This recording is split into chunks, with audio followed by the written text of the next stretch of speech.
Where are you going, Holmes? Have you been invited somewhere? We have been invited, Watson. We have. Where to? To the Baker Street Irregulars' annual dinner. They sent us an invitation. It is on the table. A dinner? How could those street urchins afford anything like that? I can't understand your interest in them, Holmes. They're dirty. They wouldn't hesitate to steal your wallet. Watson, you should be excited. It is a secret dinner. Its location changes every year. Read the menu. Sounds mouth-watering. All right. We, the secret police of Baker Street, invite you, Sherlock Holmes, and Dr. Watson to our annual dinner. Menu, entree, frozen rat head salad. Is this a joke? Not at all. Pray continue. Main course, sow's udder in Danny Nutcracker's way. Sounds disgusting, Holmes. Hedgehog goulash. Street turnips in homemade juice. And it goes on. I can hear them on the stairs now. Oh, we can't go there. We can't eat that. Watson, you'll hurt the feelings of those poor children. We have to go. Oh, Mr. Holmes. It is fine, Mrs. Hudson. Mr. Holmes! Wiggins, Dr. Watson is getting ready. He will be delighted to join us. You don't look well, my young man. Is there something wrong? Don't tell me the dinner is cancelled. Mr. Holmes is my brother Leighton. He's in a prison cell. They say he's killed 2 men. You have to help us, Mr. Holmes, 'cause I know he didn't do it. Where is he now? From what I've heard, they took him to the yard, and they gave him a good beating already. You know what they're like. They'll hang him. They won't look any further. Holmes, we have to help him. Well, and forget about the dinner. Wiggins, I'll take the case. You're fantastic, Mr. Holmes. I'll be waiting for you at the crime scene. You'll be there, right? It's on Half Moon Street in Whitechapel. Very well.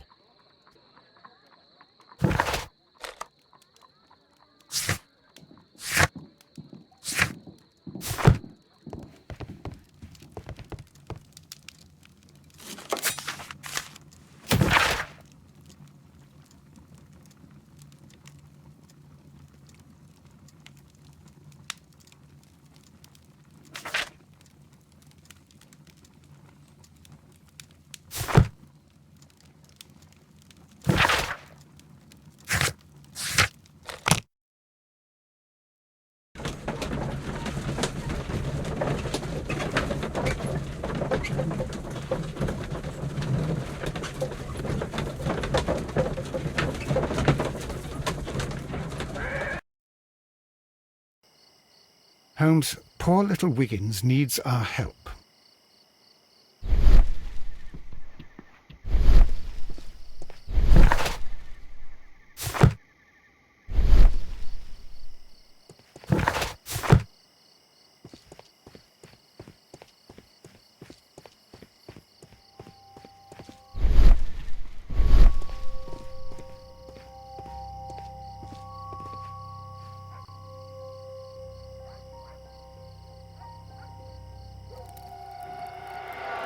Please, gentlemen, leave the scene now.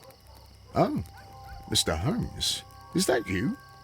Good evening, Constable... Constable Marrow. I was here with Inspector Aberline during the Ripper case, Mr. Holmes, back in '88. But then this is nothing like that case. With this one, we've got the murderer, the weapon, and the statements, which speak for themselves. Of course, Marrow. But you know that appearances can sometimes be deceiving. Who were the victims? The 2 men here, both shot. The stab fellow was Brian Vercotti, a well-known ruffian. The other, Kenneth Butler, a jeweller by trade. You spoke of statements. You have witnesses? Well, I was there, so I gave my own statement. And then there were 2 other witnesses who said they saw the killer Chapman. Mr. Turner, a gentleman who lives in that flat over there. And Polly Powell, a flower seller, who was over at the far side of the street.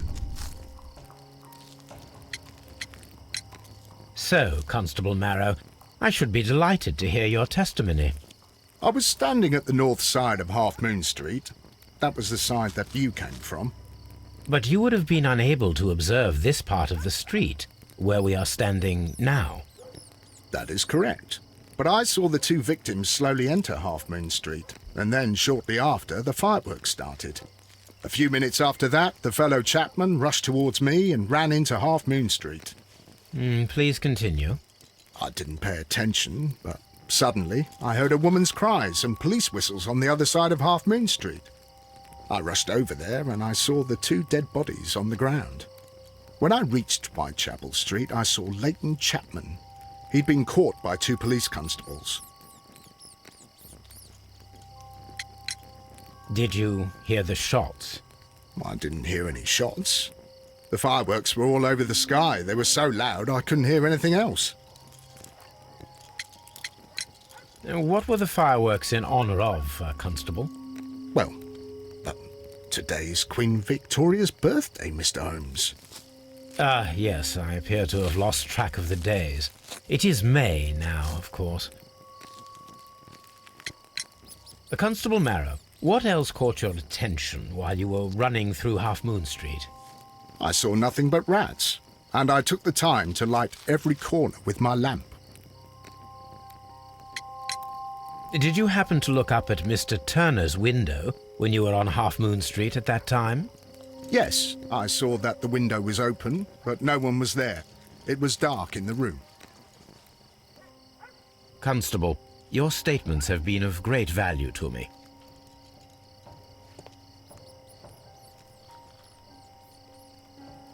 He tried to stop the bleeding with his hand. Death was not instant.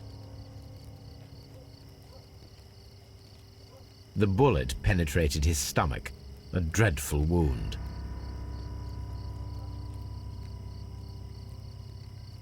A tattoo from Westgate Prison. Vercotti must have done some time there.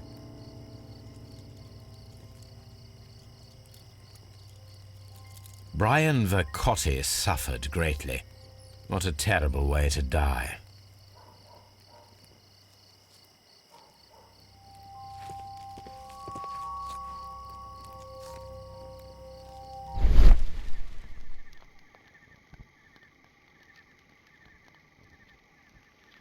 A piece of wood that has stuck between the cobblestones.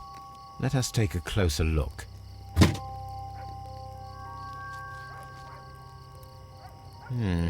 This shard of wood is quite new.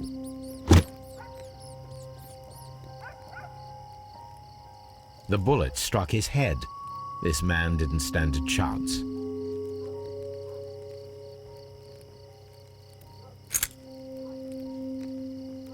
This is an ordinary key. I wonder what kind of door it opens.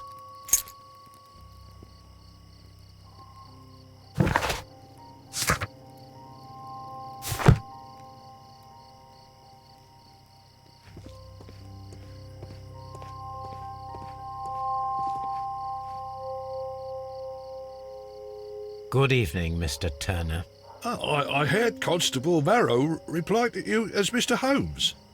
Are you that detective gentleman? I've heard of you. And, well, I know things about this evening. Excellent. Might we hear your story?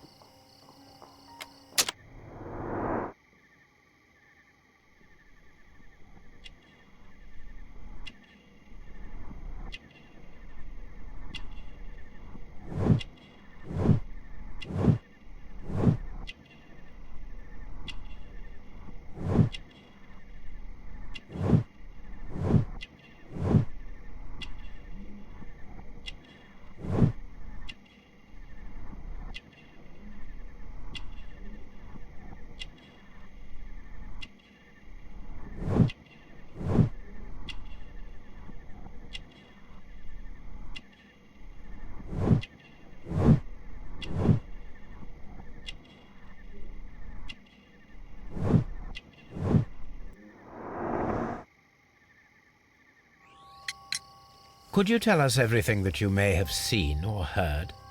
I was already in bed when the fireworks started. A few moments after, I clearly heard two gunshots from outside. Please continue. I quickly got up and I grabbed the lamp from my nightstand and I rushed towards the window. I looked down and I saw two bodies. And there was a man with a gun who was standing nearby. Where exactly? Well, near this body. Did he notice you? I don't think so. He rushed towards Whitechapel Street without looking around. Mr. Turner, did you see anyone else in the street? No, I saw no one but that man, the murderer, the fellow they caught. Were the two shots you heard consecutive? Yes, there was a very short pause between them, and they sounded different somehow. It seemed to me that the second shot was louder than the first. That is an interesting comment. Mr. Turner, what were your actions after you stepped up to the window? I was afraid that the man with a gun might return, so I stayed close to the window till I saw the policeman coming in the Half Moon from Whitechapel. Then I walked out to tell them everything I saw. You have helped us a great deal, Mr. Turner. Mr. Holmes, did you see my brother at Scotland Yard? Is he all right? This mirror is turned towards Half Moon Street.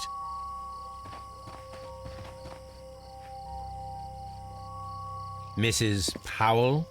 What do you want? My name is Sherlock Holmes. I'm assisting the police with their investigation of the crime that took place this evening. Well, I've already gave my testimony, but very well.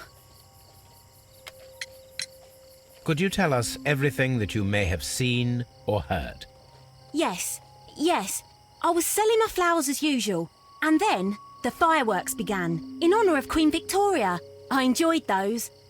But then, all of a sudden, a young lad ran out of Half Moon Street and stopped just by me. He had a gun in his hand. He was like a ghost, and all covered in blood. It was dark, but I could see him, because of the flashes from the fireworks. And then?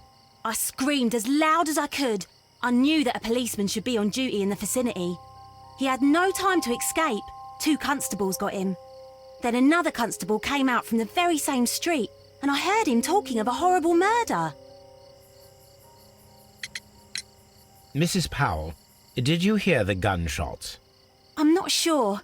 You know, what with the fireworks? Did you see anyone else leaving Half Moon Street, prior to or at the time of the crime? No, sir, I did not. Even with all the fireworks, I was very attentive, as I'm always on the lookout for customers. My thanks to you, Mrs. Powell.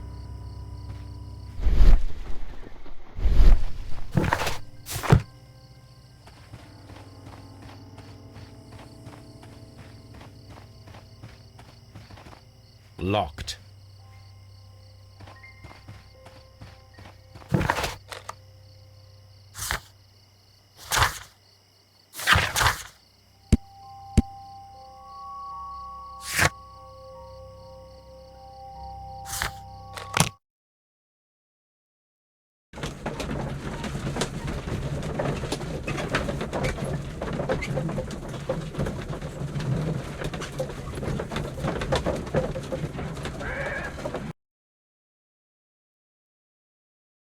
Mr. Holmes, whatever brings you here so late at night?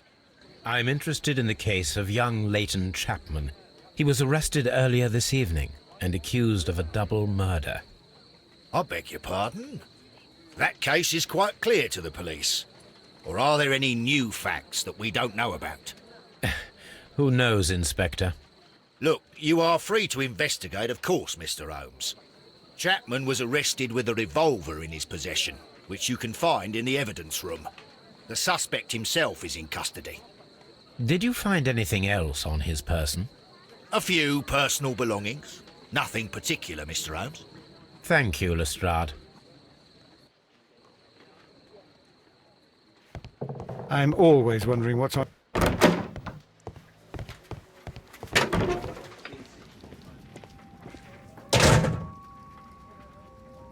So this is the gun that Leighton was holding when he was caught by the police. It is a Webley revolver, a reliable weapon. It seems as though the shells were not removed from the cylinder.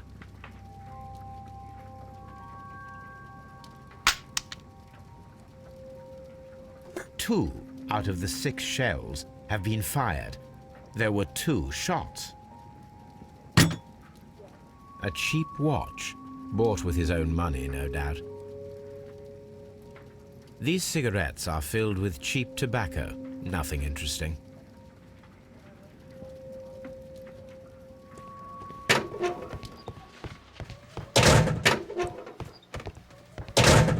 Mr. Holmes? Please escort this suspect for interrogation. Good evening, Mr. Chapman. Who are you? I've got nothing to say. It's all a mistake. Calm down, Leighton. I have come here to help you. To find out if you truly are innocent, as your younger brother Wiggins has told me. My brother? You know him? Then that means you're... Sherlock Holmes. Oh, blimey. All right, Mr. Holmes. I'll tell you everything.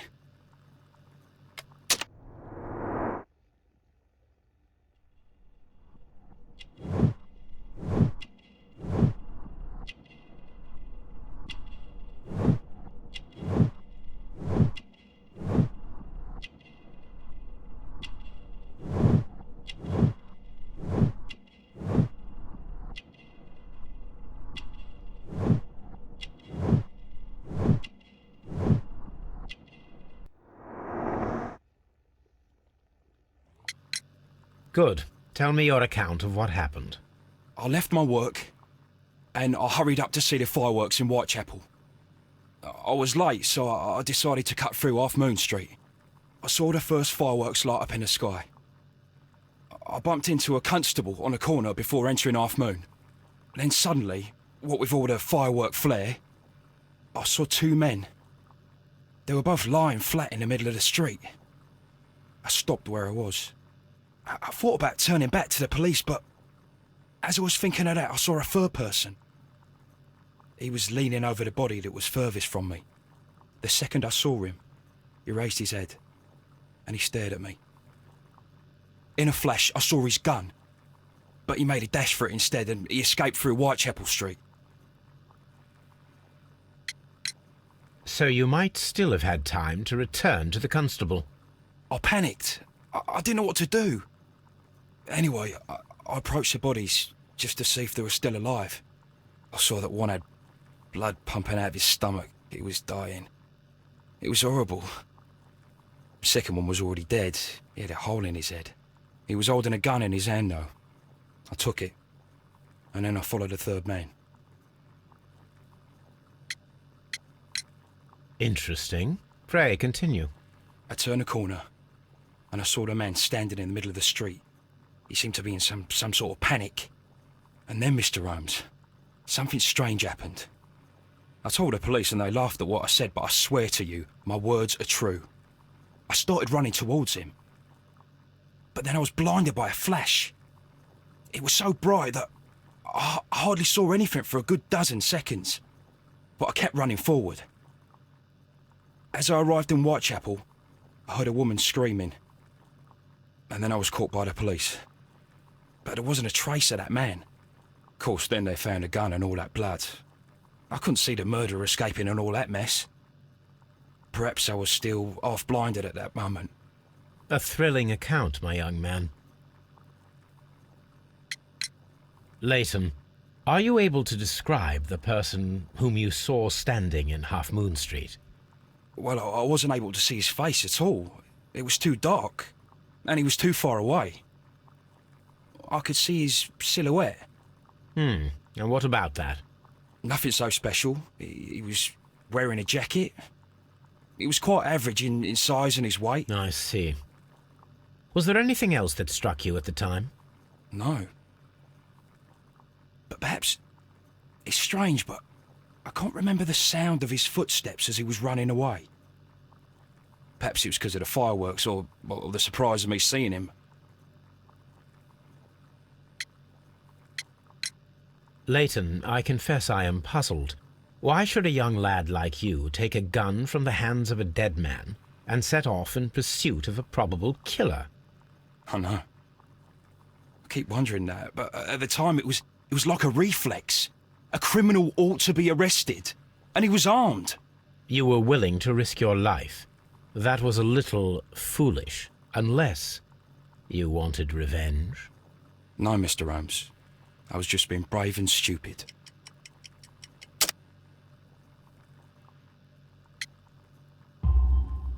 I'm sure that you were, but I believe that you may have recognized one of the victims, Brian Vercotti.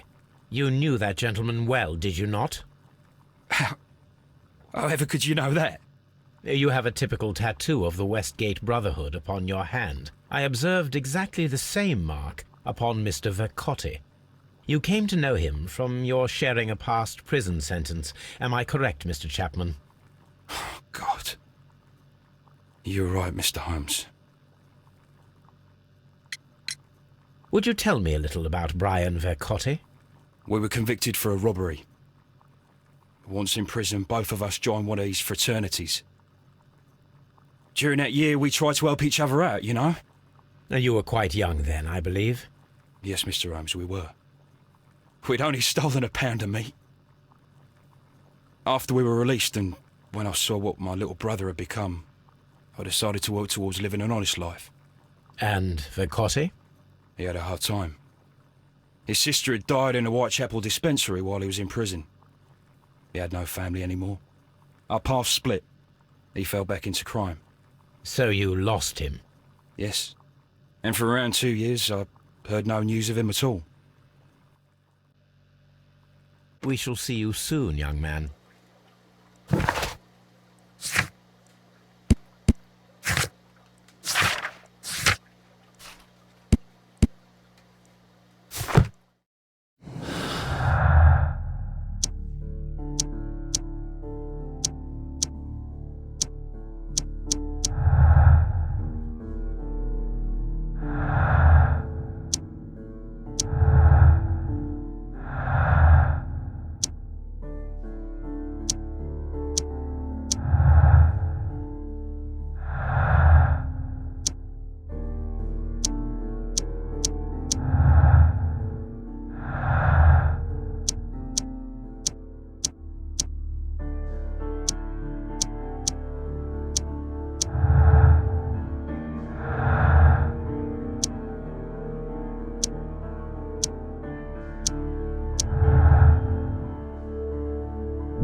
What's up with you, lad? What are you waiting for? I'm waiting for my brother to be released. Your brother? The one that you caught, beat up and imprisoned. Ah, the murderer. He ain't killed no one, copper. Watch your mouth, lad, else you'll be joining that worthless brother of yours.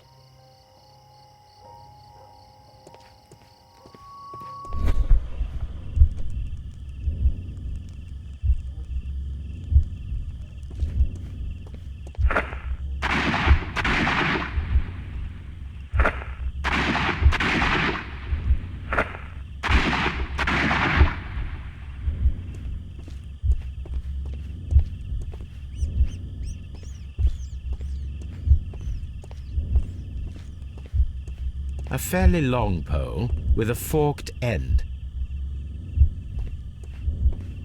I am unable to see any higher. I need to find something to lift my lamp.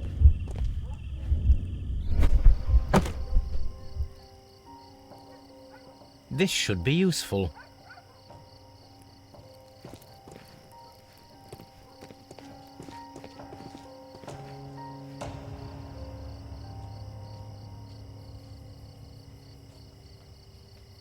This is most definitely a bullet hole.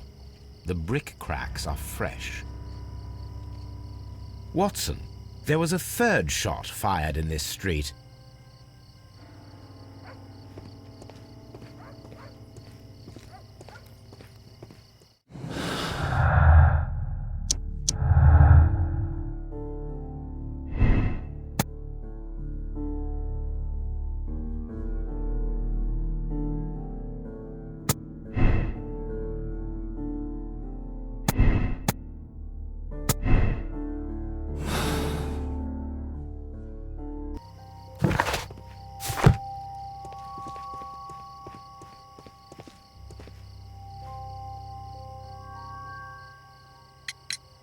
Mr. Turner, you have stated that you remained close by your window after the crime, is that correct?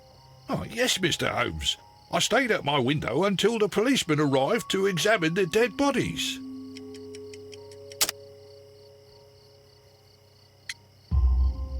That is very interesting, Mr. Turner. Constable Marrow stated that he did not see anyone at the window when he was running through Half Moon Street.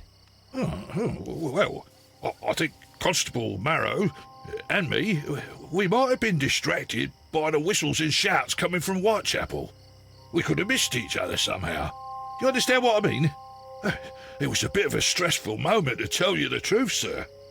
Allow me to form my own theories, Mr. Turner. Would you mind showing me the view that you had from your window? Not at all, Mr. Holmes. Please, follow me. Mr. Turner appears to live very modestly. This fire is dying out. It was last tended to over an hour ago.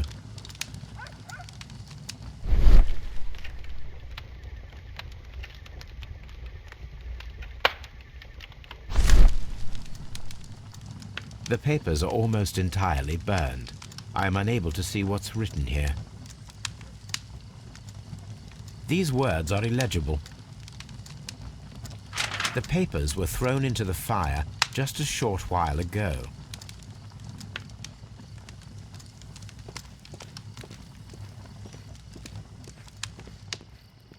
Mr. Turner was roused from his bed by the sound of gunshots.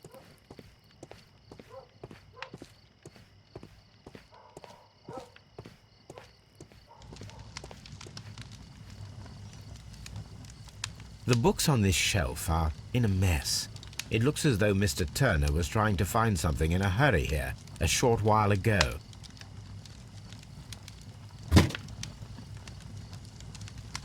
A perfect match. So, Mr. Turner broke his stick when it became stuck between the cobblestones. He did not mention that he was so near to the victims.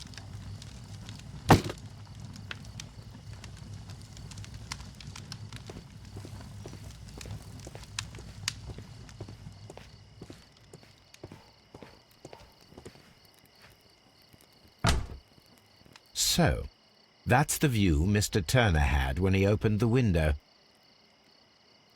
The dead body of Kenneth Butler. Brian Vercotti's contorted corpse. Mr. Turner had a perfect view of the crime scene. He saw the bodies clearly, and Leighton Chapman standing over them.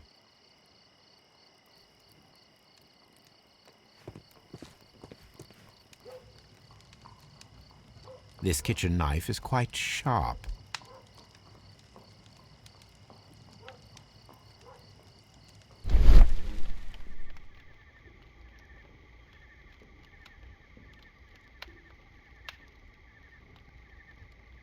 There are pieces of shredded paper scattered over the table. This kitchen knife was used to cut the paper.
So Mr. Turner used a book to hide an object that he found on Kenneth Butler's body.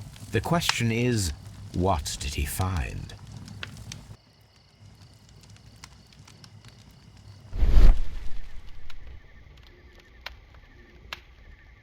I can see prints from greasy fingers upon the cover of this book. Let us take a closer look. Well now, what a find! A precious jewel, concealed inside a book. A bracelet with a unique ram's head design, a distinctive feature of ancient Grecian artifacts, probably of the Hellenistic era.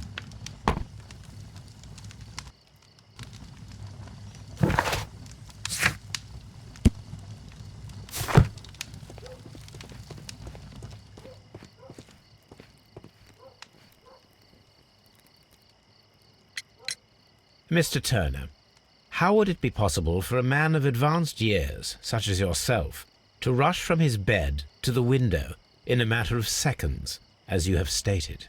Well, I'm able to move very quickly, despite my age. And when the situation requires it, Mr. Holmes.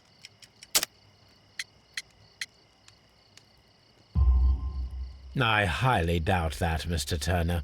I observe that you suffer a severe limp due to your injured right leg.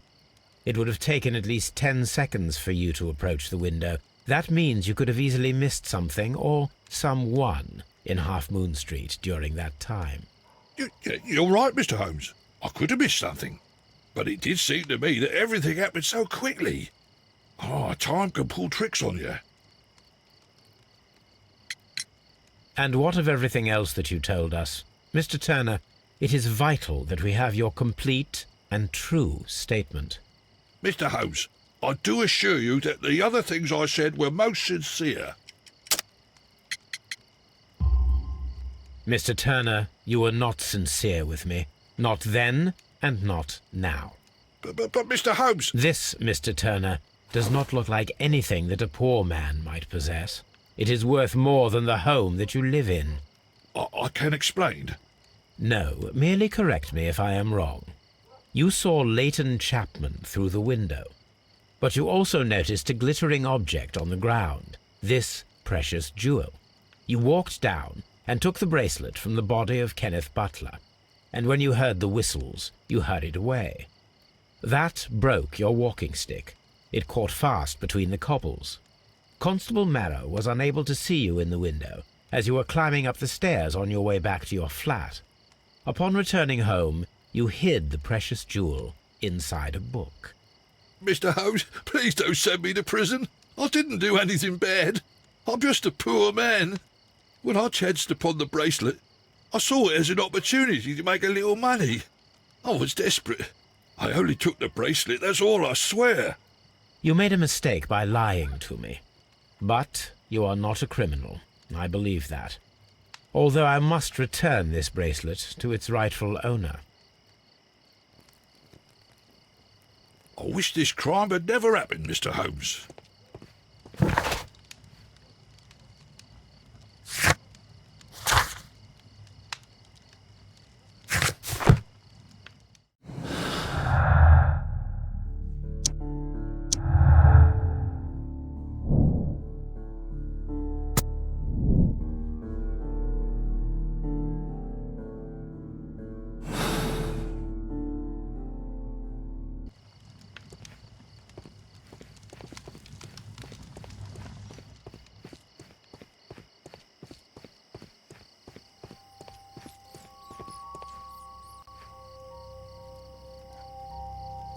Constable Marrow, I would value your assistance in this investigation.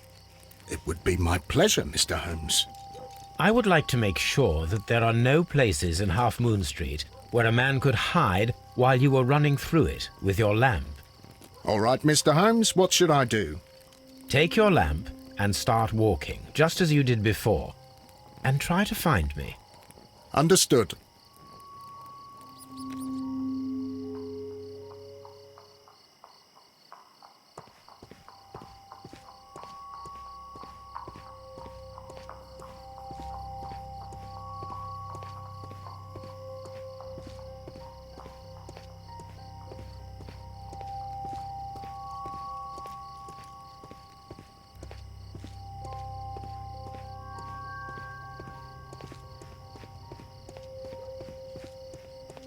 No, this is not how I walked at the time of the crime. I was more attentive.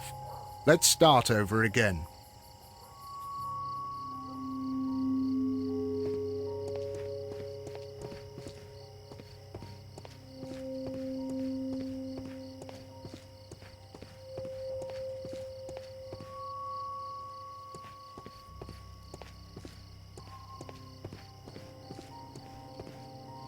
I can see you very well, Mr. Holmes.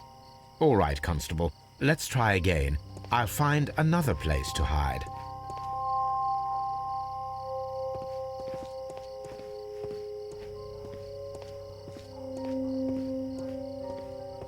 Here you are, Mr. Holmes. All right, Constable. Let's try again. I'll find another place to hide.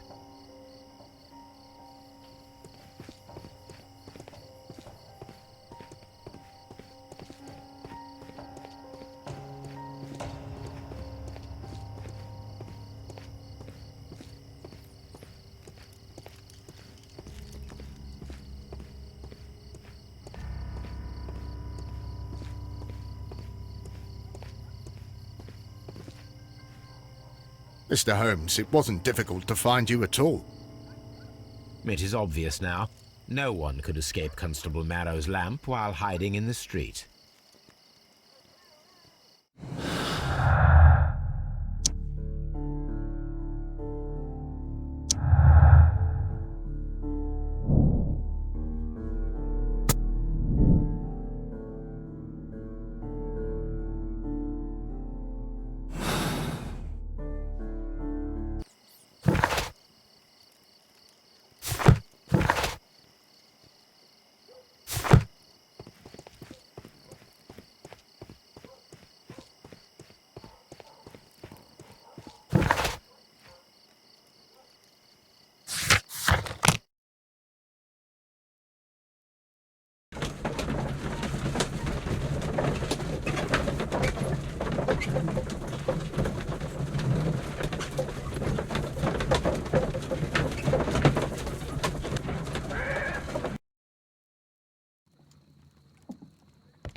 That is not the one I need.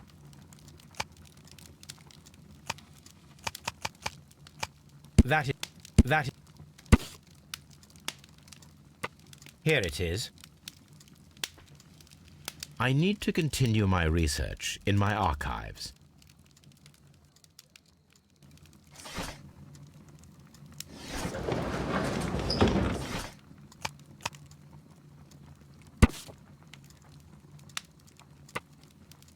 Here it is. One of the victims, Kenneth Butler, was involved in the story of the stolen Hellenistic treasures. A visit to his pawn shop should tell me more.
Mr. Butler's key matches the lock perfectly.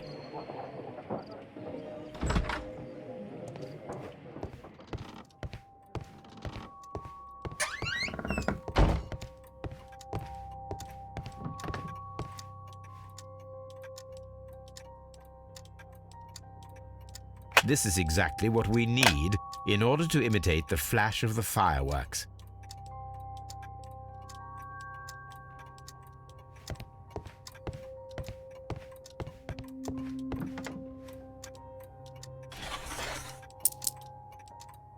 The ram's heads. This necklace belongs to the 5 Rams of Mittelin collection. Interesting. That means that Kenneth Butler owned a part of this collection all this time, 10 years after the theft.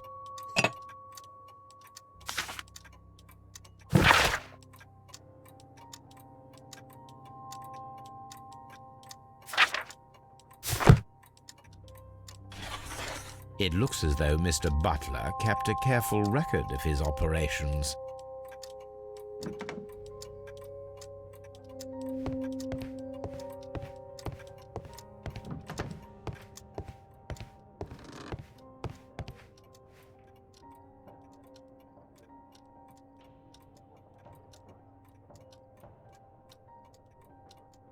These tools are exactly what I need to climb the wall.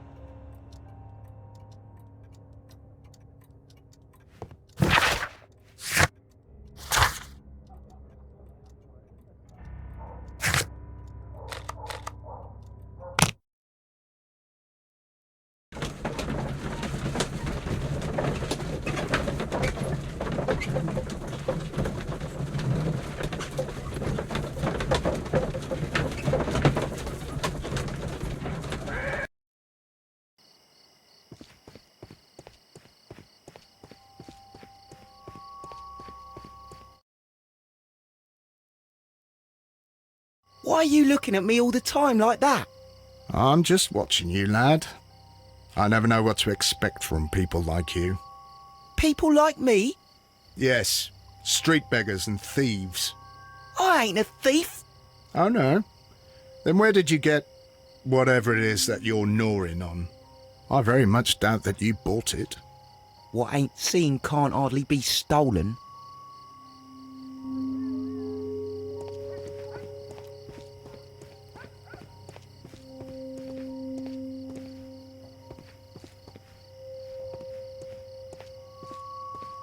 Mr. Holmes.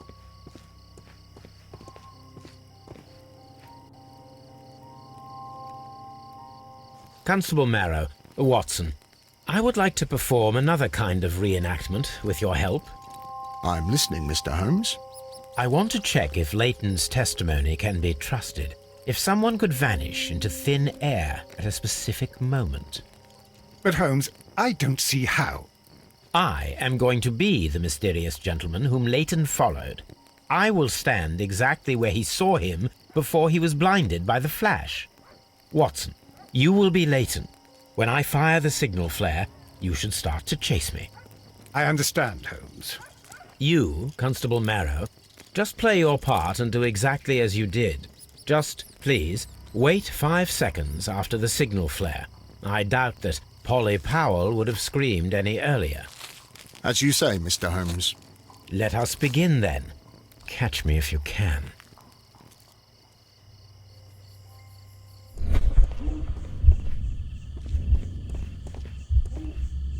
The streetlights fall directly on this wall. Not an ideal spot to escape the crime scene. It is also directly in front of Polly Powell. The moon illuminates this wall. Anyone trying to climb it would be easily spotted by Constable Marrow. This wall is cast in shadow. It would be difficult to see anyone scaling it.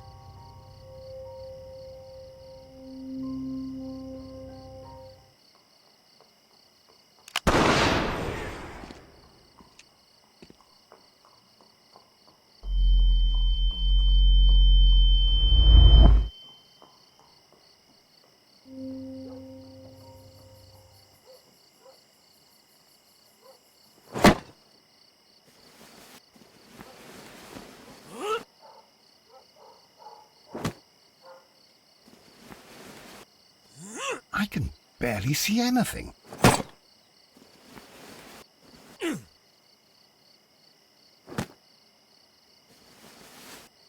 Holmes? Are you there?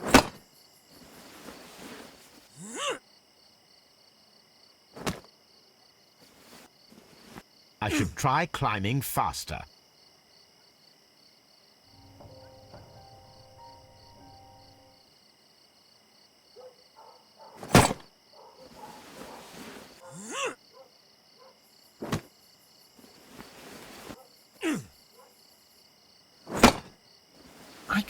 barely see anything.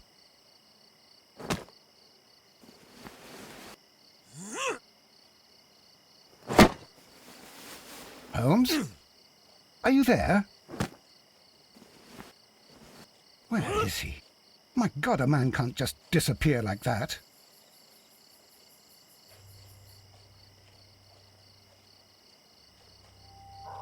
Holmes? Holmes?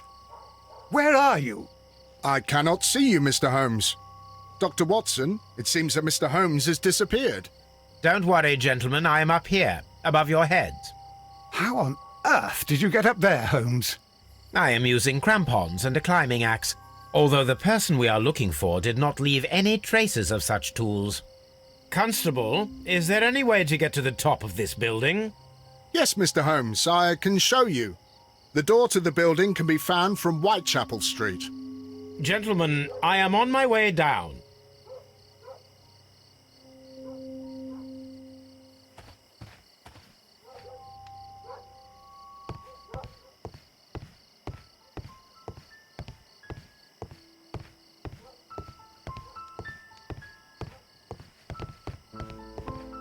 These shards of glass are from the window above.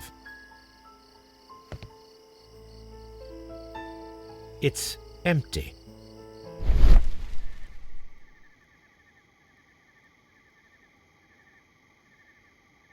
A cluster of thick black threads. They're unusually strong. I should examine them under the microscope. Someone broke through the window to get inside the attic, but in his haste he ripped his jacket.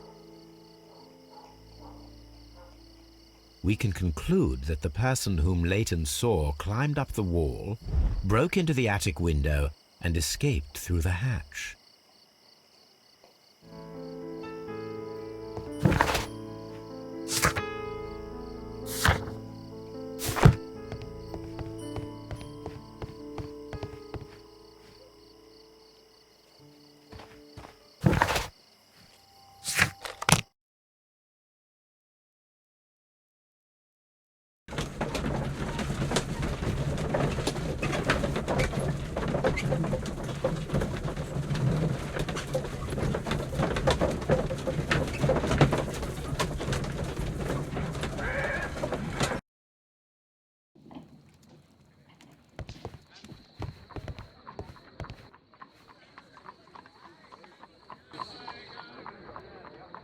Hello, Toby.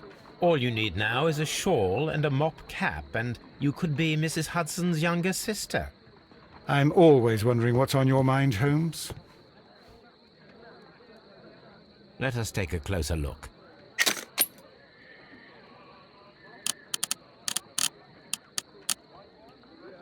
It is not a thread, but a hair.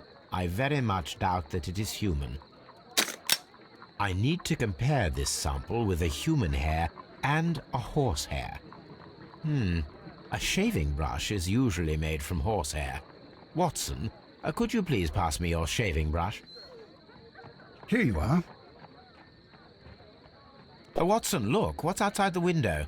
Where? I don't see anything. Ouch! Holmes! Oh, don't make such a fuss. One little hair. The horsehair is thinner than the hair that we found. This is a most unusual hair. Human hair is significantly thinner than the black sample. So, this black hair belongs to an animal, and it is larger than a horse. A hair from a large and exotic animal.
Wiggins is currently...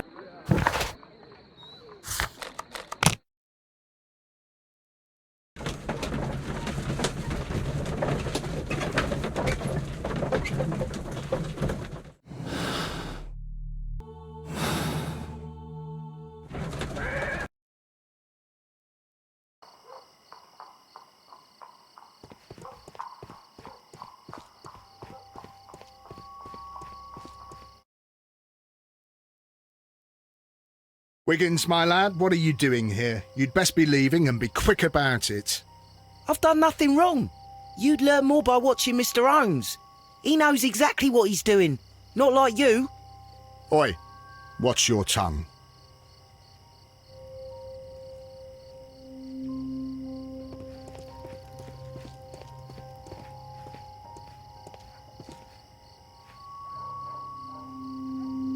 Mr. Holmes?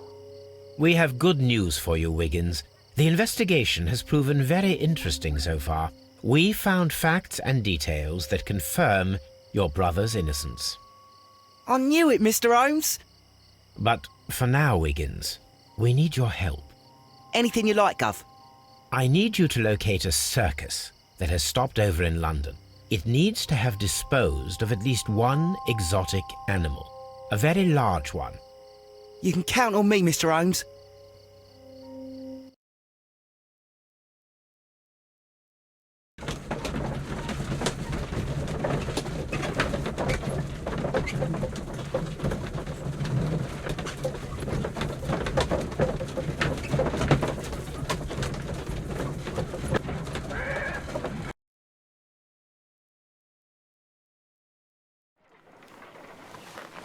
I do hope that those children don't get into trouble, Holmes. Don't worry, Watson. I predict some news in 7 seconds. Mr. Holmes, we found it. Here it is. And this is a young Indian elephant, the highlight of the show.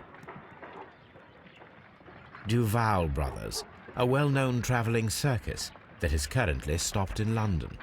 I believe that is exactly the type of circus we are looking for. I'll pay it a visit.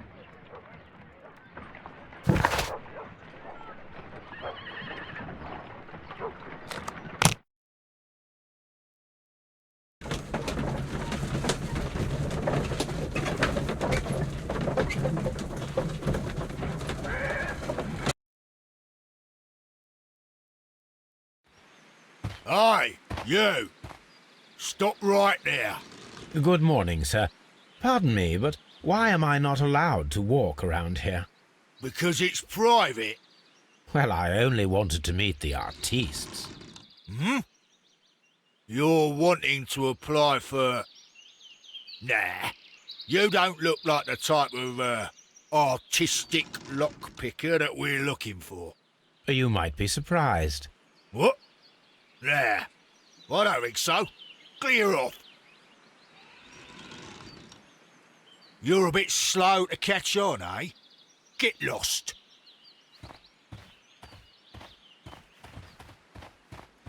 You're a bit slow to catch on, eh?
Spectacles are unpopular among thugs. I don't want...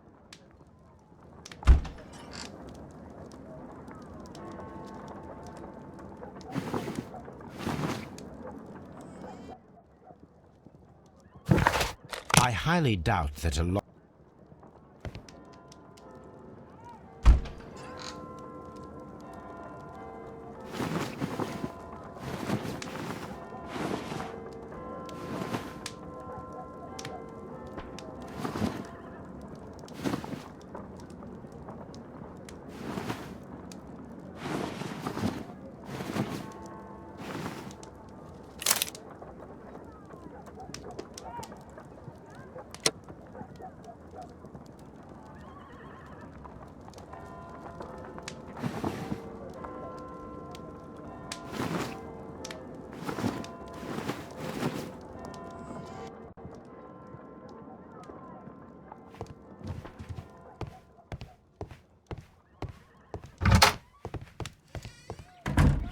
Holmes, I won't be able to join you.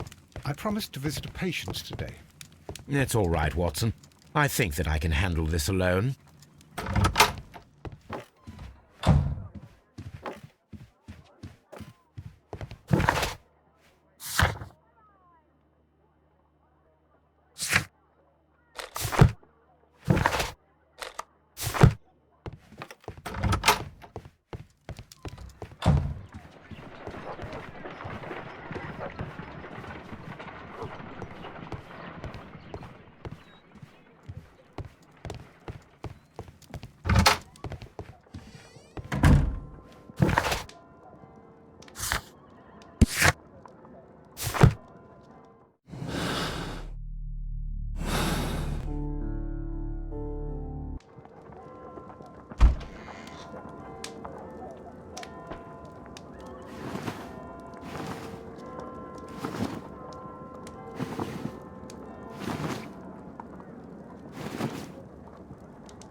Spectacles are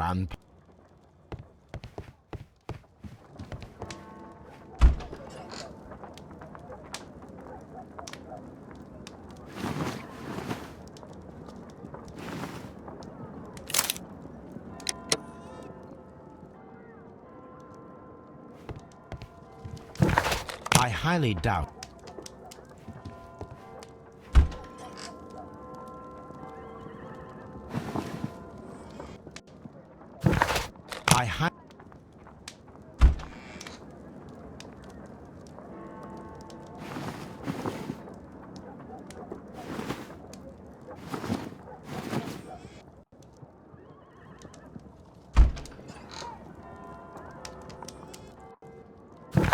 I highly...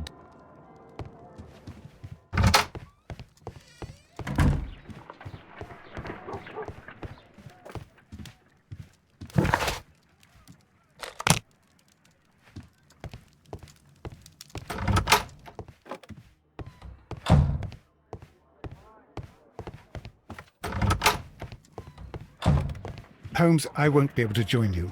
I promised to visit a patient today. It's all...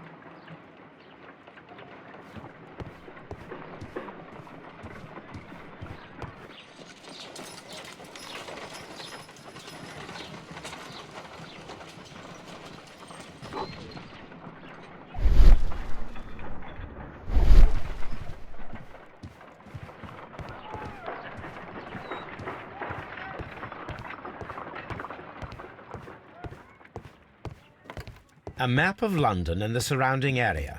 It could...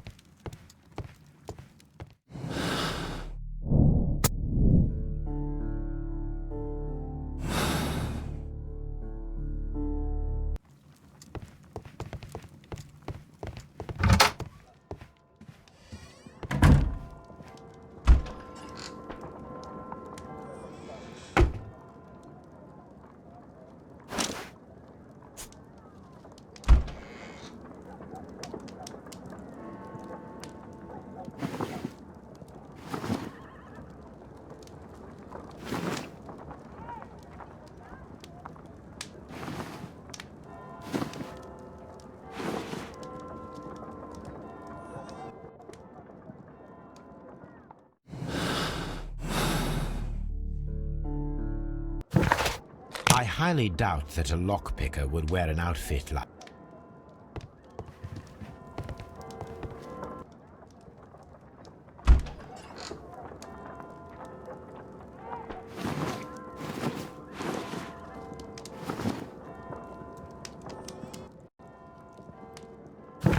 I would be easily recognized.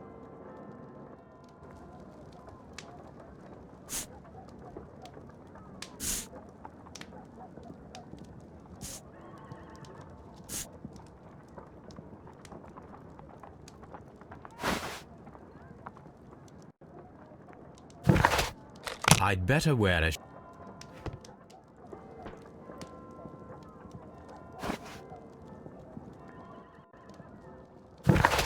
I'd better wear...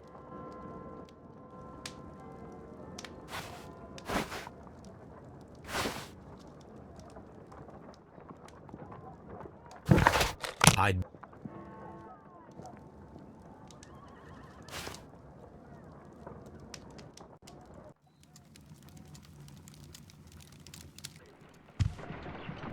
Stay where you are. What are you doing here, and where is Sherlock Holmes? Calm down, Watson. Take deep breaths now. It's me.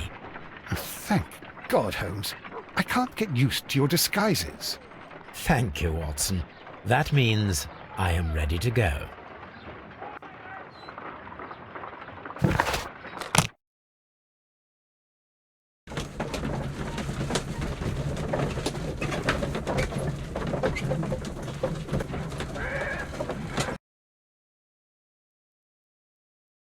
Who are you?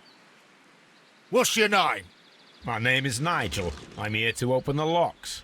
Talented, eh? Let's see. Go inside the marquee and show yourself to Charles Foley. And I'd highly advise you not to trick him. Got that? I've got it. Charles Foley is inside the marquee.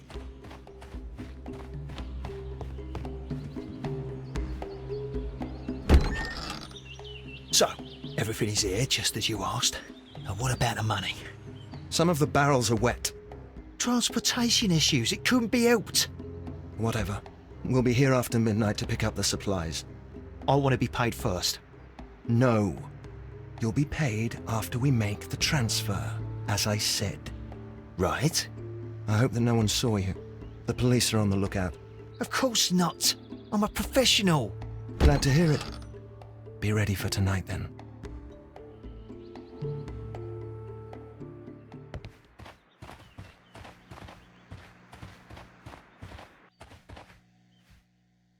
This printing press is old, but still quite capable of printing hundreds of pages per day.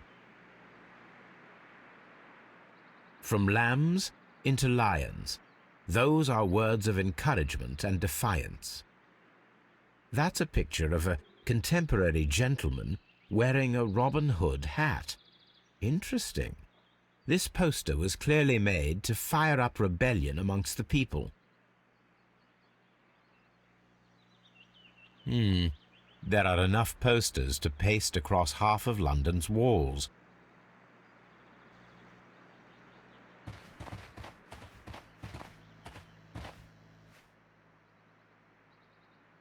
This wooden barrel is damaged. It is difficult to say what is inside. There is a spot on this barrel that was intentionally painted out.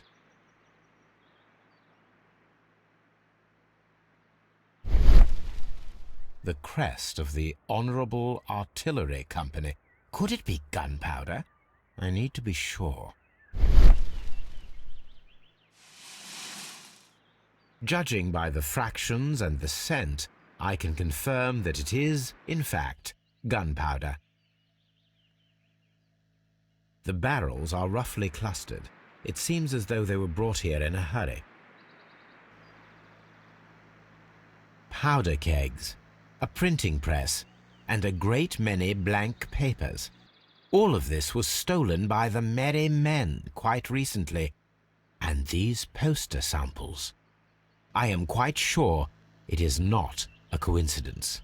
The Merry Men are planning some sort of sabotage. Stop right there. Who are you? Are you Charles Foley? Maybe. They say that I can open any door. Do they now? We'll see that lock near the chains on the table over there. Open that.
I need to find out what's behind this Charles Foley.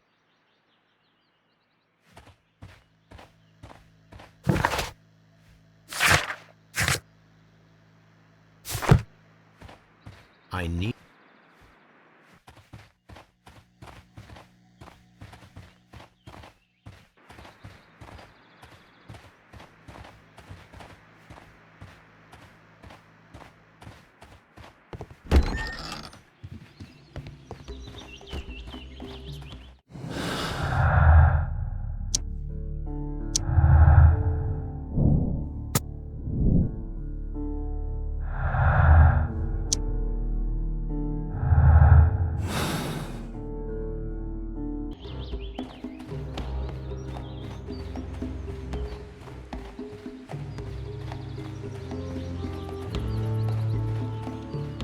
Charles Foley is in...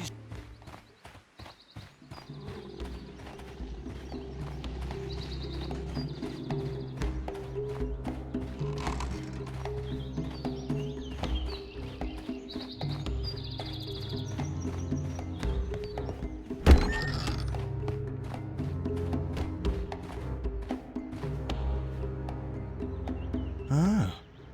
Well, they're right. What's your name? Nigel Shirley, from York. Ah, Nigel from York. Never heard anything about you. How'd you hear about me?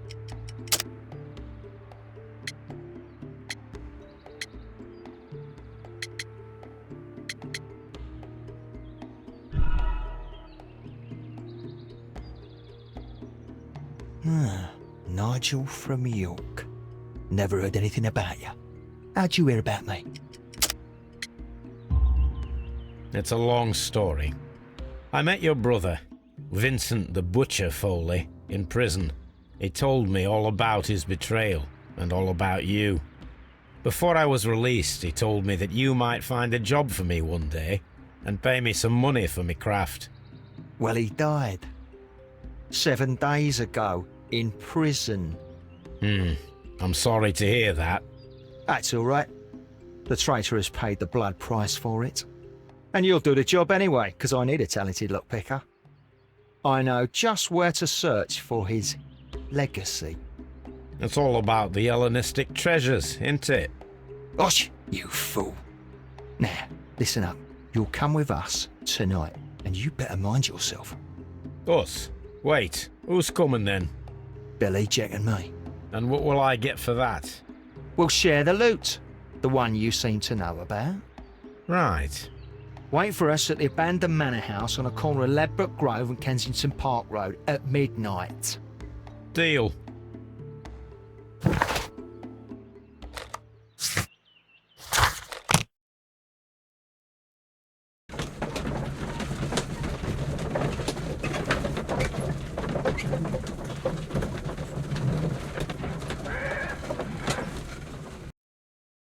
Here I am at the manor. Somewhere inside it are the Hellenistic treasures. This lock is quite old. It shouldn't be much of a challenge.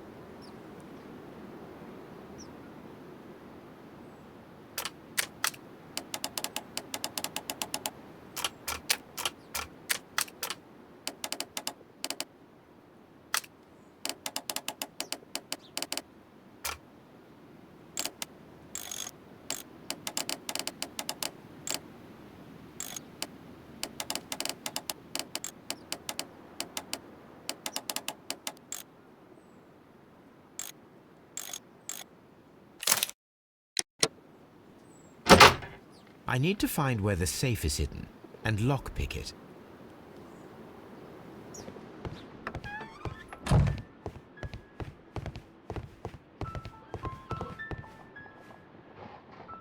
This cupboard is an absolute mess. Several books have fallen from the shelves. It seems as though this cupboard can be moved. I'll give it a try.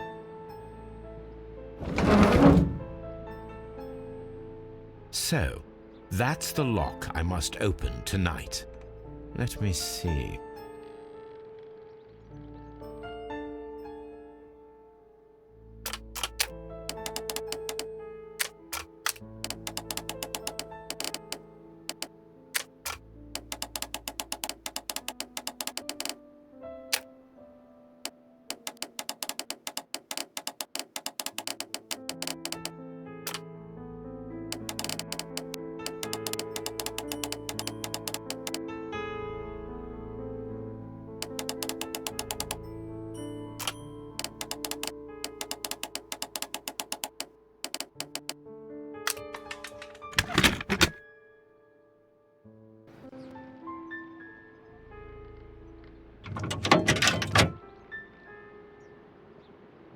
What a surprise! Another lock.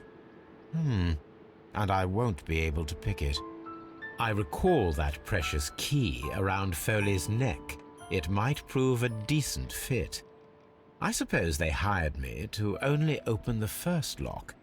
Let us wait for the thieves, trap them, and find out. Let us check the thieves' possible escape routes in the event that they are caught off guard by the police from the front door.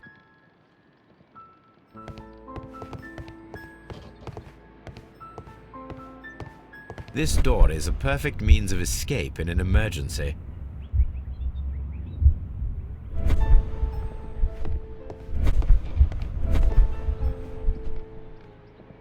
This door leads to a kitchen, which holds the shortest route to the back door.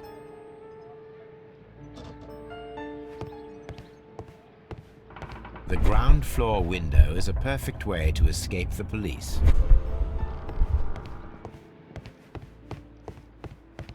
The thieves won't attempt to escape through the front door if the police are right behind it.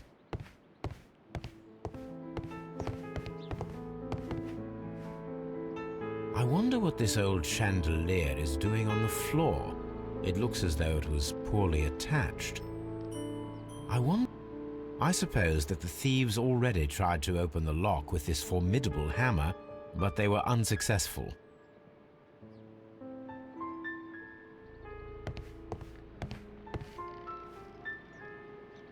Oh, that's a lovely old carpet.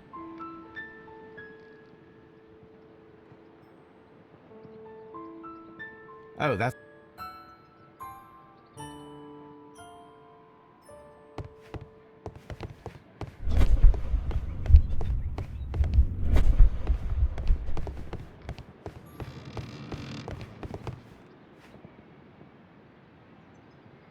That is quite a heavy cupboard. This works very well. No one will escape through this window now.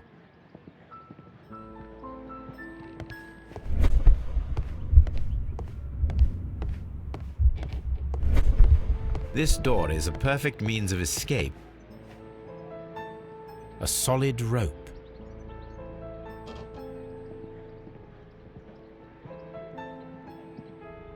This chair is very solid and well made. This should be useful.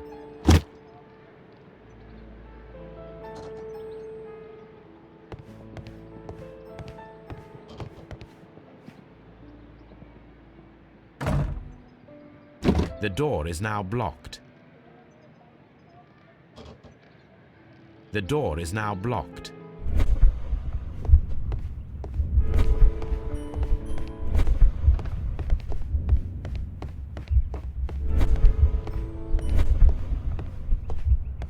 The door is now blocked. What a surprise.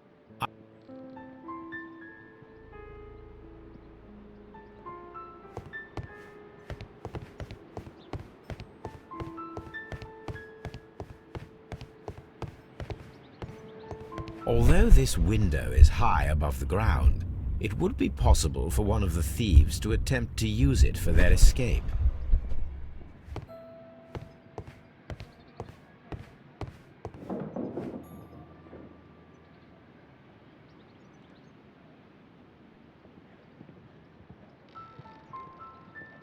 A simple but rather attractive bead necklace.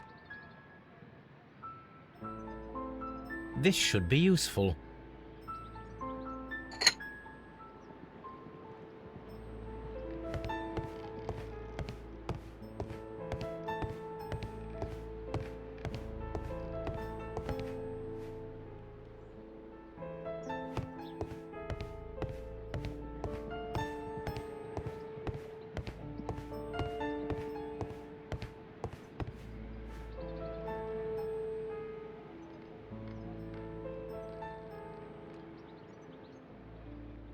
This is the perfect place to set a trap.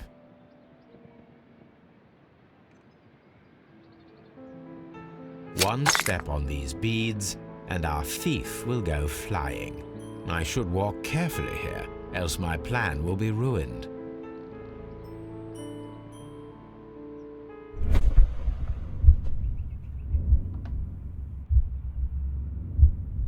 Any thief who finds his way upstairs will roll down very quickly.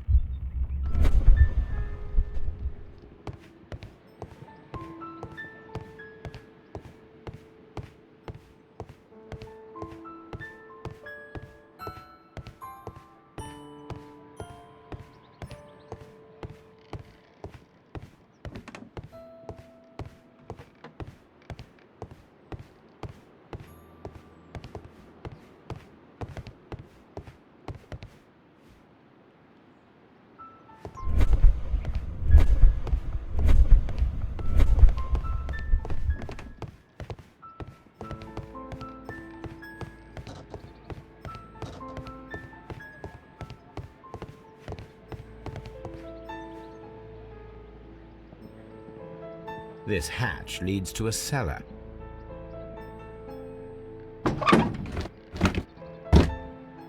There is no ladder. If anyone falls here, he will need assistance to get out.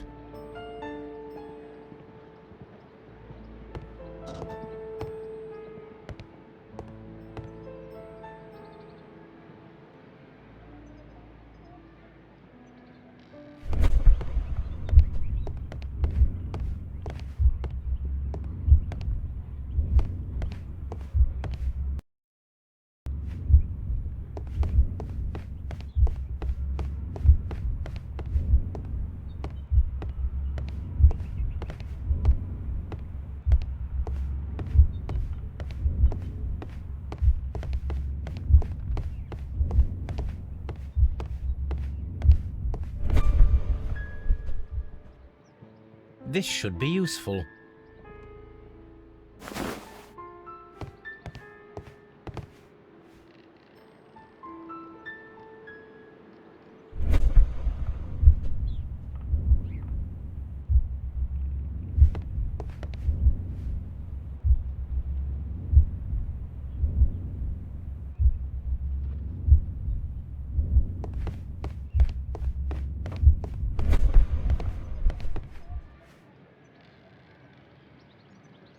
Now, it's not an open hatch, just a nice carpet on the floor.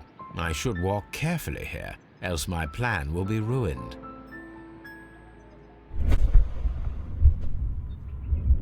Now, if a thief runs through the kitchen, he'll pay a surprise visit to the cellar.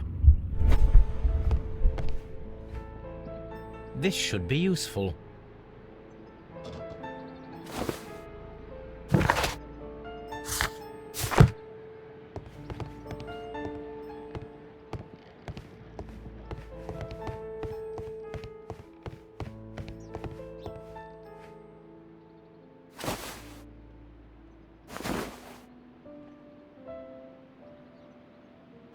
If anyone takes the hammer, the rope will uncoil and make the chandelier fall. If he runs through the dining room and takes a sledgehammer to force open the door, the chandelier will knock him down. The traps for my circus companions are all prepared. I can leave now, but I'll return later with Charles Foley and his companions.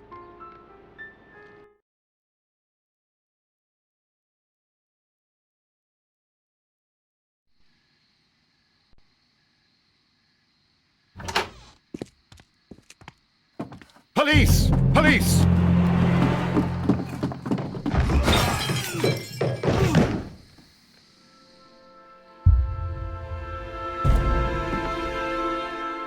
Stop where you are!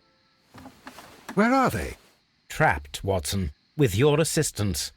How so? You sounded just like a real bobby, my dear fellow. You startled them into the traps. I did?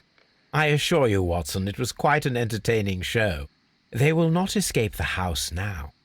You scum! And this is the pistol used for the murder in Half Moon Street. How'd you know about that? Have you closed the case yet, Sherlock? Mycroft, what are you doing here? Did you follow me? Sherlock, it may seem that I used you, but you should be pleased to know that you have served our Queen well, in this instance. So now, let us catch the big fish. But this man is not one of the merry men? No. Then why exactly are we here, Sherlock? This gentleman, Charles Foley, has been involved in a double murder, and the hunter of a set of valuable antiques, the Hellenistic treasures, which disappeared in a theft many years ago. You're no better than the coppers!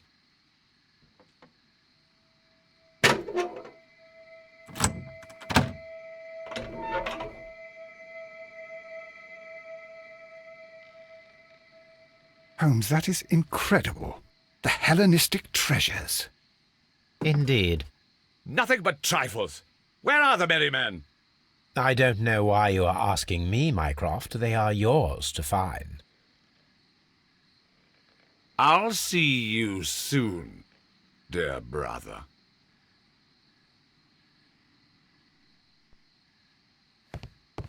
Don't move, you flim-flammer. What a beautiful collection of art. It was thought lost. Holmes, I had no doubt that you would catch the thieves.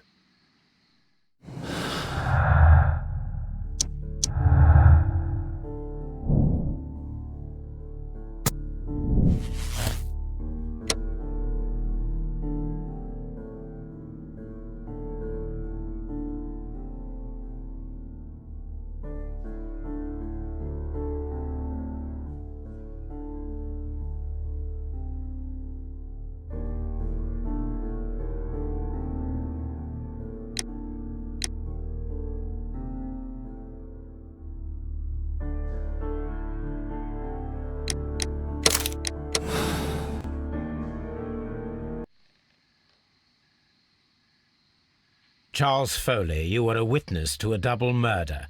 You were standing next to Vercotti when Butler fired at your accomplice. The jeweller missed him, but they proceeded to kill each other with simultaneous shots. Even if your intention was to retrieve the stolen treasure, you did not intend to kill. I shall inform Inspector Lestrade of that fact, so your sentence should be the lighter.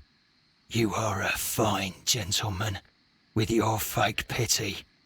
I do what I think is right. It is never due to pity. Farewell, Foley. I shall leave now, Watson.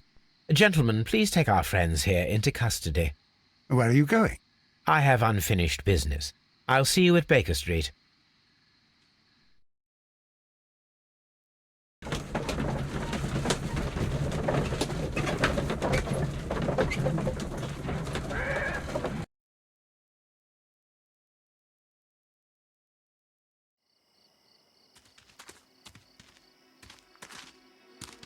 Be careful with the lamps. Don't bring them too close to the barrels.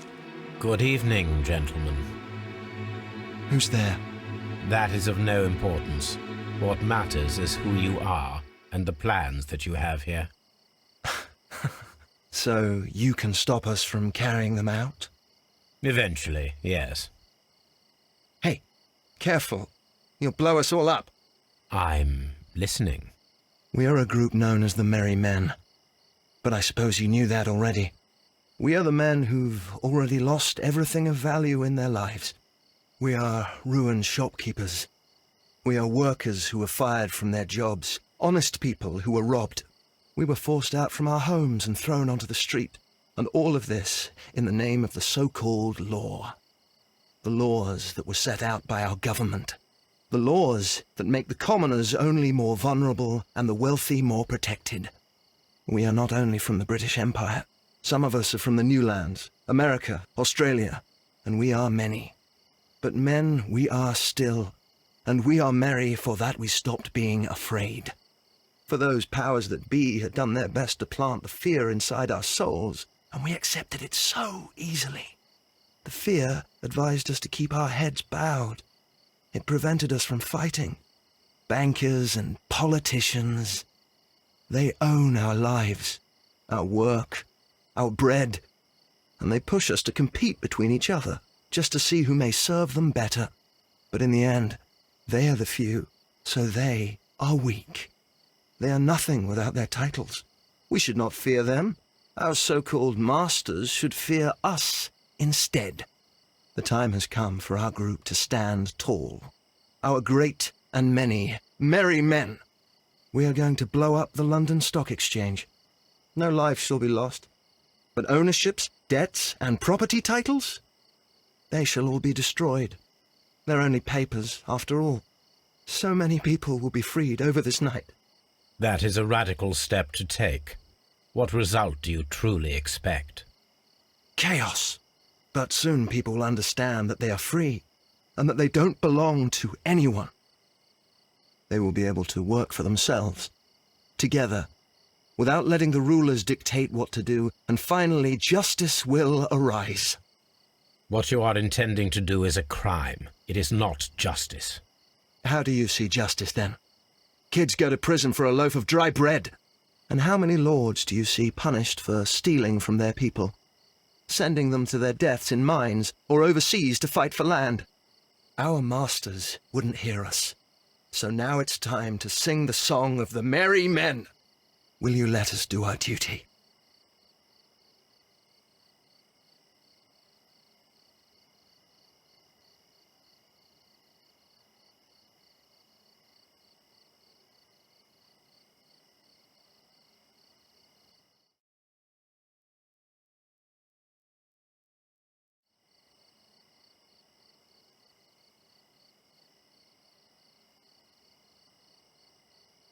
When the law serves only the few, it can no longer be trusted. Every man is equal, and he has a right to choose his own way. And I shall not stop you.